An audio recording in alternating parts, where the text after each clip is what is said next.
তো এই দেখুন কিছুক্ষণ আগে এগুলো শেষ করলাম, পরিষ্কার করলাম। এখন এখানে গোবর ফেলে রেখেছি।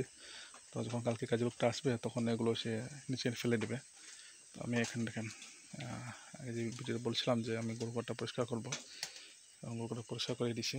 তো দেখতে পাচ্ছেন আমার অবস্থা। এখানে গামছা, এই যে আমাদের মোবাইল, আর এই যে গরু।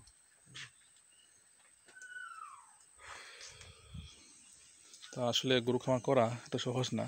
এরকম গোটাকে মানে গোবরে ভর্তি হয়ে গেছিলো। আমি গোটা পুষে মানে গোবর ফালানোর পরে পানি দিয়ে মেরে দিয়েছি এবং তাদের পায়ে যে মাঝখান দিয়ে যে গোবরগুলো থাকে সেগুলো পরিষ্কার করে দিয়েছি। দেখেন এদের পায়ের মাঝখান থেকে প্রচুর পানি মেরেছি। গোসল করাই নাই, কারণ সকাল থেকে বৃষ্টি দিয়েছিল, ঠান্ডা ঠান্ডা লাগছিল আর কি, তো এই জন্য গোসল করাই নাই। তো আপনারা এরকম করবেন।